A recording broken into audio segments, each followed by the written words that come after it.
Liberty corner में परवेज रोशन आपकी खिदमत में सलाम पेश करता है और आपसे ये दरख्वास्त करता है कि आज जो मैं आपको एक इंटरव्यू सुनाने जा रहा हूं वो बहुत ही अहम है। और वो मैं कहता हूँ जी, हर एक लफ्ज जो मसीहियों के ऊपर, मसीही औरतों के ऊपर, जो उनकी कम्युनिटीज के ऊपर, जो नौजवानों के ऊपर जो ज्यादती हो रही है, हम एक एक विक्टिम के साथ खड़े हैं। और आज की जो हमारी विक्टिम है वो है फरीदा। हम इसकी कहानी और सारा दुख इसकी जुबानी सुनेंगे।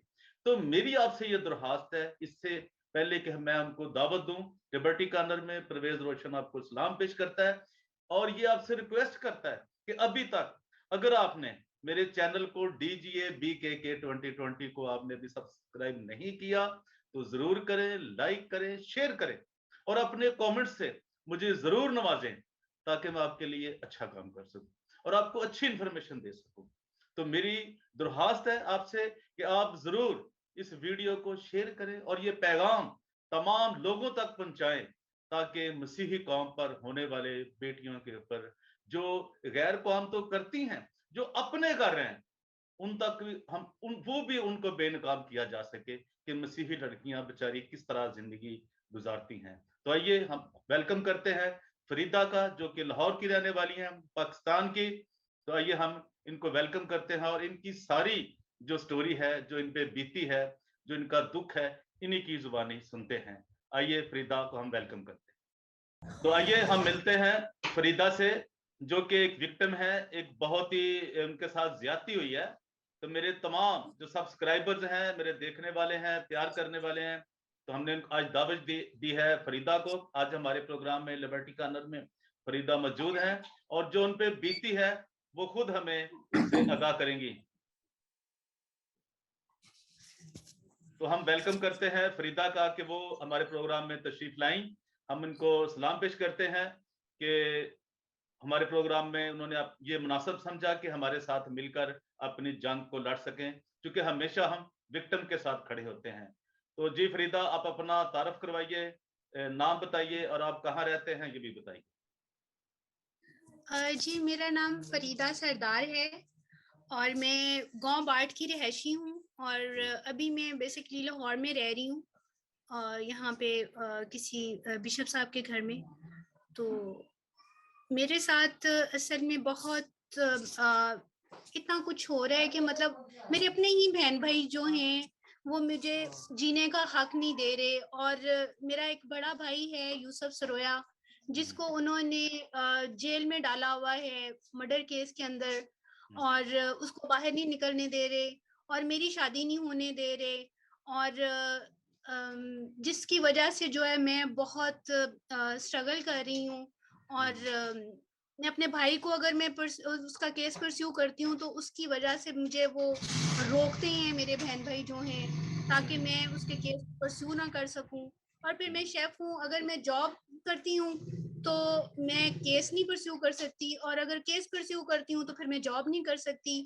तो मुझे पैसों का बहुत इशू है और फिर मेरे बहन भाई जो हैं वो मेरी शादी नहीं होने देते। तो 2013 में मेरी माँ ने मेरी मंगनी करवाई एक सैफ नामी बंदे के साथ, जो कि बकर मंडी का रहने वाला है यहाँ पे। तो उसने, मेरे बहन भाइयों ने मेरे मंगेतर के साथ डील कर लिया हुआ कि इसके पास कुछ पैसे हैं, बल्कि कुछ नहीं, बहुत ज्यादा इसके पास पैसे हैं, तो जो कि तुम लूट के खा लेना और उसके बाद बेशक हमारी बहन को मार देना और या फिर इसको बदचलन कहकर छोड़ देना। तो उसने ऐसा ही किया, जिसकी वजह से जब मेरी माँ को ये पता चला कि ये सारे लोग जो है मेरी बेटी को मार देना चाहते हैं, तो मेरी माँ को अटैक हो गया और वो मर गई, उनको हार्ट अटैक हो गया। और फिर इन्होंने 2014 में मेरी माँ की डेथ हो गई। 2015 में इन्होंने, मेरे बहन भाइयों ने और जितने भी मेरे रिश्तेदार थे, इन्होंने प्लान बनाया कि अब फरीदा को तो नहीं हम मार सके, उसकी वजह से अम्मी मर गई हैं, तो हम यूसुफ को मार देते हैं, जो कि मुझे मेरा बड़ा भाई था और जो कि मुझे बड़ा सपोर्ट करता था और मुझे हर तरह से प्रोटेक्ट भी करता था माँ बाप के मरने के बाद। तो अब मारने उसको आते हैं, लेकिन मर उनका अपना को बंदा जाता है। एक एक वो अल्लाह दिता नामी बंदा है जो मर गया उसी लड़ाई के अंदर जब इन्होंने यूसुफ को मारना चाहा।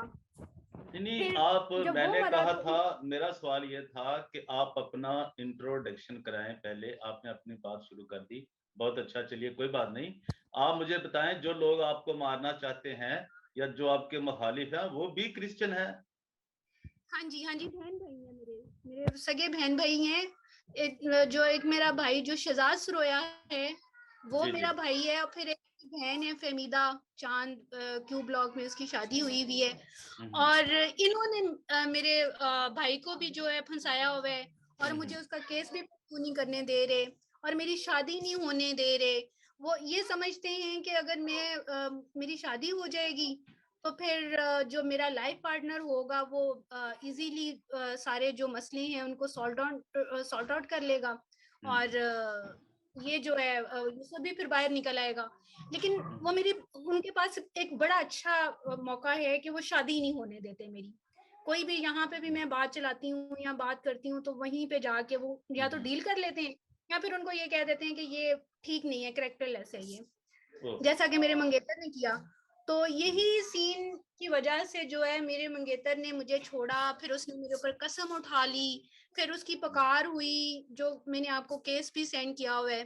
जी जी। वो फिर पकार रोकी तो इन्होंने वो पकार को कंटिन्यू रखा। मेरे रोकने के बावजूद बाबू असद चमन ने और फादर शमसन दिलावर ने उसको कंटिन्यू रखा और मुझे कहा जाओ जो तुमने करना है कर लो।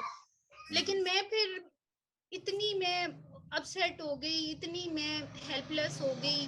बंदे ने जो है मुझे किसी ने प्रोटेक्ट नहीं किया। मैं बहुत लोगों के पास गई, सलीम गौरी साहब, यहाँ के बिशप सेबेस्टियन फ्रांसिस शो, फिर ये हैं एजाज आलम साहब, उनके पास तो मैं आपको एप्लीकेशन सेंड करूंगी, उन्होंने भी कुछ ना किया। तो पता ये चलता है कि मेरे अपने ही बहन भाई जो है ना वो मुझे हर तरह से स्पॉइल कर रहे हैं, बिकॉज वो चाहते हैं कि मेरे जो बाप ने मुझे दिया हुआ घर वो भी हड़प लें, और मेरे जो भाई का घर है जो जेल में है वो भी हड़प लें। तो और ये घर कहाँ कहाँ वाक़ है फरीदा? घर कहाँ कहाँ, रेवेंड में है, लाहौर में है, कहाँ पे है ये आपके घर जो? ये गांव बाठ में है, मंगा मंडी के पास है। अच्छा। और एक जगह पे ऑपोजिट ही है, सामने भाई का घर है और उसके सामने मेरा घर है, तो अच्छा आमने अच्छा अच्छा। सामने ही है, स्ट्रीट है। तो ये सारा कुछ जो मेरे साथ हो रहा है अब, जो इनके ऊपर जो फादर शमसन दिलावर और बाबू असद चमन के पास मेरी कुछ 6 महीने पहले ही, ये पकार होने से पहले ही मेरी बातें चलती रही, मैं इनकी मिन्नतें करती रही, बल्कि बल्कि मैंने इनको क्या कहना था, मैं तो रोती रही, करलाती रही कि बाबूजी मेरे माँ बाप फौत हो गए हुए हैं, मेरे बहन भाई मुझे प्रोटेक्ट नहीं कर रहे, मेरा बड़ा भाई जो है वो इन्होंने मर्डर केस में जेल में डाल दिया है। तो आपकी मेहरबानी है कि इस बंदे को पूछें कि इस मंगनी तोड़ने का रीजन क्या है। तो उल्टा उन्होंने मुझे प्रोटेक्ट करने की बजाय उस बंदे को प्रोटेक्ट कर दिया और कह दिया कि वो कहता है जी तुम बदचलन हो। तो मैंने कहा बाबूजी मैं बदचलन नहीं हूँ, मैं काम करती हूँ, मैं मेहनत करती हूँ, मुझे आप लोगों की हेल्प चाहिए, क्योंकि पाक कलाम में लिखा हुआ है कि अगर तेरा भाई तेरे खिलाफ कोई गुनाह करता है तो तू उसे पहले अकेले में समझा, नहीं मानता तो 2 या 4 लोगों में बता, और जी। अगर उनको नहीं मानता तो चर्च के लोगों के पास लेके जा। तो मैं उसी तरह बाइबल के अकॉर्डिंग टू बाइबल मैं आप लोगों के पास उसको बुलाना चाहती हूँ, मीटिंग करें। तो आप, वो कहते जी वो मानता नहीं है, हम क्या करें। मैंने कहा ठीक है, अगर नहीं मानता तो मेरे पास एक अच्छी अपॉर्चुनिटी है, जब आप उसकी शादी करेगा मैं उसकी पुकार रोकूंगी, फिर आपने पुकार रोकनी है। तो जी। कहते ठीक है। लेकिन जब इन्होंने पुकार हुई, मैंने रोकी तो उन्होंने ना रोकी, और जब ना रोकी तो फिर मैंने पूछा कि बाबूजी आप पुकार क्यों नहीं रोक रहे, मेरे मतलब पाक कलाम में तो लिखा हुआ है कि अगर मजहबी लोगों को भी वो नहीं मानते तो फिर आप उसे गैर कौमों की मानन जानो। तो उसका जी। ये मतलब तो नहीं है कि आप उसको प्रोटेक्ट करेंगे तो वो तो बात नहीं सुनेगा मेरी। तो इन्होंने कहा जी नहीं तुमने जो करना है कर लो, हम नहीं कुछ करना। फिर मेरे पास जो हो सकता था फिर मैंने किया। फिर इन्होंने उसने मेरे ऊपर कसम उठा ली कि ये बदचलन है, और फिर इन्होंने उस पर भी कुछ ना किया। फिर मैं बिशप सेबेस्टियन साहब के पास गई, मैंने उनको जाके बताया कि बिशप साहब जी ये सारा कुछ मेरे साथ हो रहा है, और मुझे अगर बदचलन कहा जा रहा है तो फिर वो जो बंदी जिसके साथ इसने मंगनी की है वो चर्च में बैठ के गलत काम क्यों कर रही है? वो अच्छा। चर्च के अंदर मुझे उसके बयान मिले उस बंदी के, नाजिया उसका नाम है लड़की का, तो मुझे पता चला कि वो एक्चुअल में ही गलत बंदी है। तो फिर बिशप साहब ने मुझे आगे से पाक कलाम में से आयत निकाल के दे दी कि इसको वो मारे जिसने कोई गुनाह नहीं किया। तो मैंने फिर पूछा बिशप साहब से कि बिशप साहब जी क्या ये वाली आयत मेरे पे लागू नहीं होती, क्योंकि मैं क्रिश्चियन नहीं हूँ, मैं भी कैथलिक हूँ और मैं भी पाक कलाम को मैं तो बहुत अच्छा मानती हूँ और अकॉर्डिंग टू मैं चलती हूँ। तो बिशप साहब ने मुझे कहा जी नहीं आपकी मंगनी टूट गई थी। मैंने कहा बिशप साहब जी ना तो आप मेरी मंगनी में थे और ना ही टूटने में थे, मैं तो आज भी पूछ रही हूँ, मेरी माँ मरी, मेरी इसी गम की वजह से मेरी तो माँ मर गई, तो मैं तो पूछ रही हूँ की वजह से मेरा भाई जेल काट रहा है मर्डर केस के अंदर और मेरे बहन भाई जो है वो कामयाब होते जा रही हैं, तो मैं तो आपसे हेल्प चाहती हूँ। तो कहते नहीं जी मैं तो नहीं कुछ कर सकता, जाओ उनके पास, जाओ उनके आगे मिन्नतें करो, हाथ जोड़ो। मैंने कहा मैं क्यों हाथ जोड़ूं, क्यों मैं उनकी मिन्नतें करूं जबकि मेरी मंगनी हुई है। मुझे मेरे साथ वो जॉब के मुतालिक वो रात रह कर आया, तो क्या वो मेरा मियाँ बन गया? खुद बाबूजी ने मुझे खुद कहा कि अगर तुम लोगों ने मियाँ बीवी की सूरत हाथ भी पकड़ लिया तो तुम लोग मियाँ बीवी हो गए, तो अगर हम मियाँ बीवी हो गए तो फिर मेरे बंदे की आगे शादी क्यों ना? फिर जानबूझ के इन्होंने सारा कुछ की जो कि मैं 6 महीने इनको पहले ही बताती रही। अब मुझे इतना मुश्किल है रहना, इतना मुश्किल मैं अपने आप को सरवाइव कर रही हूँ, मैं भाई को बाहर नहीं निकलवा सक रही। मैं जिस बंदे के पास जाती हूँ वो कहता है मुझे पैसे दो, पैसे लगेंगे पैसे लगेंगे। मैं पैसे इतने कहाँ से लेकर आऊं, फिर थोड़े बहुत भी नहीं मानते, के हिसाब से पैसे मांगते हैं, तो मैं क्या करूं, मैं किधर तो जाऊं? मैं अभी अनवर मेरा आपसे ये सवाल है, मेरी रिक्वेस्ट सुने। आप अभी अपने भाई को बाहर निकलवाना चाहती हैं या अपनी शादी करना चाहती हैं? आपका मेन इशू क्या है? मेरा फर्स्ट ऑफ ऑल तो मेरा भाई जो है 7 सालों से जिसकी टांगों में फ्रैक्चर हुआ हुआ है, टांगे उसकी फ्रैक्चर है, मैदे का मरीज है, और मैं सबसे पहले तो मैं चाहती हूँ कि उसको रिलीज करवाया जाए जेल से, क्योंकि इन्होंने खुद उसको फंसाया हुआ है, उसने मर्डर नहीं किया। ये मेरे पास सच्ची स्टोरी है, मैं झूठ नहीं बोल रही हूँ, खुदा गवाह है मेरा। तो पहले तो उसको निकलवाया जाए, फिर मैं उसके बाद में ऑब्वियसली मैं चाहती हूँ कि मेरी शादी हो, और फिर जाहिर मैं है। मैं मैं ये भी चाहती हूँ कि जो मेरे मंगेतर ने मेरे ऊपर कसम उठाई है वो मेरे सामने आए और वो मुझे बताया कि उसने मेरे ऊपर क्यों कसम उठाई है। और फिर बिशप सेबेस्टियन फ्रांसिस शॉ जो हैं, जो उस मुल्जम को छुपाकर बैठे हुए हैं, उसको सपोर्ट करें, क्योंकि वो जो कैथोलिक चर्च के अंदर इनका वो है टीचर है इसका जेमेस्टिक का। और वो जो लड़की जो चर्च में बैठ के हगिंग किसिंग कर रही है, मैं आपको उसके बयान जो हैं वो मैं सेंड कर देती हूँ। एक बच्ची ने मुझे बयान दिए, बकायदा उसने बाइबल पकड़ के हाथ में बयान दिए। जब इन्होंने मुझे बदचलन कहा तो उस बच्ची ने मुझे बताया, वो उसकी संडे स्कूल की वो स्टूडेंट थी बच्ची, तो उसने मुझे बताया कि बाजी ये आपके ऊपर तो इल्जाम लगाते हैं ना, लेकिन ये जो नाजिया है ये असल में मैंने इसको यूसुफ भट्टी के साथ चर्च के अंदर बैठ के हगिंग किसिंग करते देखा। तो फिर मैंने बिशप साहब से ये सवाल किया, मैंने कहा बिशप साहब जी खुदावंद ने आपने मुझे ये बात तो बता दी कि इसको वो मारे जिसने कोई गुनाह नहीं किया, तो ये तब की बातें थी जब रूबरू खुदावंद के साथ उस लड़की की और खुदावंद की बातें हुई। तो फिर उस लड़की को खुदावंद ने कहा कि अगर आप आयत पूरी करें, तो उस लड़की को खुदावंद ने कहा जाओ अब गुनाह मत करना। तो अब इस बंदी को कौन कहेगा, क्या ये इसने बाइबल मुकद्दस नहीं पढ़ा था, क्या इसने वो आयत पहले नहीं जानी थी, क्या ये संडे स्कूल में बैठकर वही सारा कुछ टीच कर रही है? अब इसको कौन कहेगा जाओ अब गुनाह मत करना? अगर हम सारे गुनाहगार हैं, लेट्स सपोज हम सब गुनाहगार हैं, कहीं ना कहीं झूठ बोला होगा, कुछ किया होगा, लेकिन हमें इतनी तो तमीज है कि हम चर्च की कोई इज्जत रखें नहीं, या उनका चर्च का तकद्दस तो बहुत जरूरी है, और जो हमारे रहबर हैं उनका तकद्दस भी बहुत जरूरी है। जो वो बात करते हैं बिशप साहबान है, उनका भी, उनकी इज्जत करना, उनके तकद्दस को बमाल नहीं होने देना, ये तो हमारा ईमान का हिस्सा है और होना चाहिए हर बंदे का। जी जी। जी तो यहाँ पे रख के फिर मैंने इनके ऊपर, फिर इन्होंने मुझे कहा कि जाओ तुमने जो करना है कर लो। जाके पर्चा करवा दो। फिर इन्होंने थाने में बैठकर मेरे ऊपर कसम उठवा दी कि ये बदचलन है। मैंने कुछ ना कहा, बल्कि वो डीएसपी ने इसकी माँ को, मेरे मंगेतर की माँ को उसने गालियां दी, बहुत अब्यूज वर्ड बोलकर। उसने कहा कि यहाँ तक मुझे कृष्णैलिटी का नॉलेज है, कृष्णैलिटी तो कसम का नाम नहीं लेती, तो तुम इतनी घटिया औरत निकली, रख के तो तुमने कसम उठवा दी।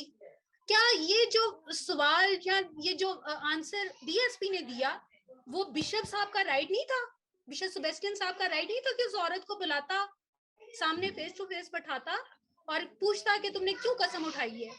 फिर मैंने पूछा, जी बहन, अब आपसे दरखास्त ये है कि आप ये बताएं कि आप उनसे लोगों से क्या चाहते हैं, वज़ीर आला से क्या चाहती हैं, जो इंतजामी अदारे हैं, जो सीसीपीओ साहब लाहौर हैं, गवर्नर साहब हैं, चीफ मिनिस्टर साहब हैं, आला अदालतें हैं, प्राइम मिनिस्टर साहब हैं, और आप उनसे क्या तवक्को करते हैं कि वो आपके लिए करें, ताकि हमारे पास आपकी जो आवाज़ है प्रॉपर लोगों तक पहुंच सके, जो मुतलका अदारे हैं हम तक पहुंच सके।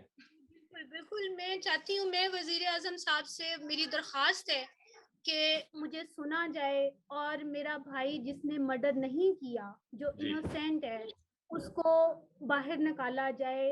अगर किसी भी चीज का प्रूफ चाहिए या सच्चाई चाहिए तो मैं हर सवाल का जवाब दूंगी और मैं बताऊंगी, मैं पूरी स्टोरी बताऊंगी कि यहाँ पे क्या क्या हुआ, मेरे साथ क्या क्या हुआ और वो मेरा भाई कैसे जेल में डाला गया, जिसके पीछे रीजन जस्ट इतना ही है कि मेरे बहन भाई ये समझते थे कि मेरे पास कोई 50-60 लाख रुपए हैं, जो कि मेरे पास कभी भी नहीं थे।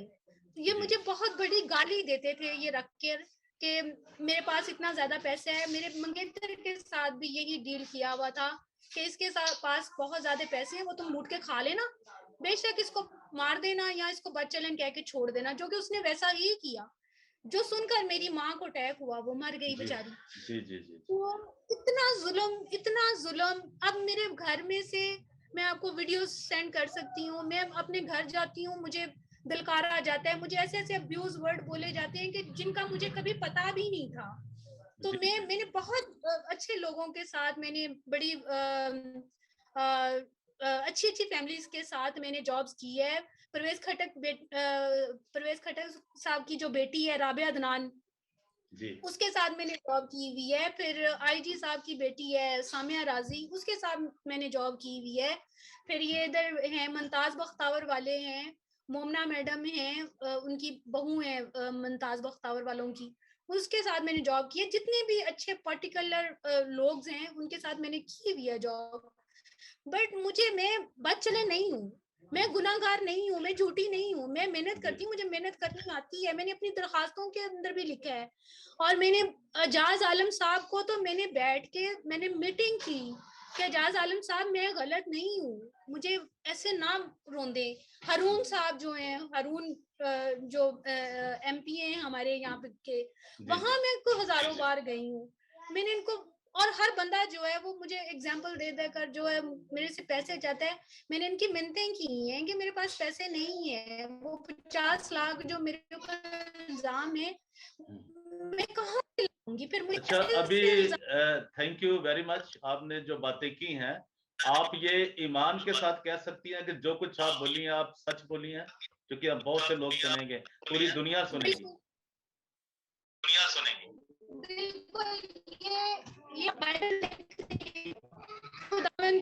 इसको अपने ईमान के सामने रख कि मैं जो कुछ भी कह रही हूँ मैं सच कह रही हूँ, मेरे खुदावन के ऊपर भरोसा है और जितना कुछ भी मेरे साथ है वो इनका किया है और इनकी गलत फहमियां हैं। मेरे अंदर ना कोई बुराई है, ना कोई गलत काम करती हूँ, ना मैं झूठ बोल। मैं जॉब करती थी और मैं अब भी जॉब करती हूँ। अभी मैंने रिसेंटली एक एम्प्लॉयमेंट एजेंसी के लिए मैंने अप्लाई किया हुआ है कि अगर मेरी वो रजिस्टर्ड होती है तो खुदावन से मैं फिर ये बता रही हूँ कि मुझे जो केस किया हुआ है बिशप सेबेस्टियन फ्रांसिस शॉ के ऊपर, मैंने उनका खजाना लेना है, क्योंकि अकॉर्डिंग हुआ है वो सही नहीं है। बेशक इन्होंने 2016 में किया, वो बिशप साहब खुद भी इस चीज को माने हैं, क्योंकि पुकार रोक दी गई तो वो नकाब बनता ही है। फिर मैं इनको सामना करना चाहती थी कि ये मेरे सामने आए और मुझे बताएं कि इन्होंने मेरे भाई को जेल में क्यों डाला हुआ है, कि वो बेकसूर है। ये मेरे सामने आज चलिए Farida, thank you very much, आपने हमें अपना टाइम दिया और हम आपको फिर भी जब आपके पास टाइम होगा हम आपको जरूर आपका जो कोई बात रहती है वो जरूर लोगों तक पहुंचाएंगे। और मेरा ईमान है और ये यकीन है कि खुदावंद आपकी मदद करेगा और आपके लिए कोई अच्छा रास्ता जो है वो चूज करेगा, मुंतखब करेगा, उसका इंतखाब करेगा और आपको ब्लेस करेगा। Thank you very much. Liberty corner में आप सबका बहुत शुक्रिया। मेरी दरख्वास्त है कि अभी तक जिन मेरे दोस्तों ने, प्यार करने वालों ने, चाहने वालों ने अमेरिका में, इंग्लैंड में, कनाडा में, साउथ अफ्रीका में अभी तक मेरे चैनल को सब्सक्राइब नहीं किया वो जरूर करें और जो घंटी वाला बटन है वो जरूर दबाएं ताकि हर आने वाला न्यू जो नोटिफिकेशन है वो आप तक पहुंच सके और आप मजलूमों की आवाज को सुन सकें कि जो पाकिस्तान के अंदर क्रिश्चियन, पूरी दुनिया में जहां भी कोई विक्टिम है, खासतौर पे औरतें जो हैं उन पे जो जुल्म सितम होता है, उस जो मुतलका दारों तक वो अपनी बात पहुंचाना चाहती हैं वो पहुंच सके। Thank you very much. Parvez Roshan आपको सलाम पेश करता है और आपका बहुत बहुत शुक्रिया बोलता है कि आपने मुझे टाइम दिया, मुझे सुना और फरीदा की आवाज के लिए आप इस व्लॉग को जरूर शेयर करें। Thank you very much.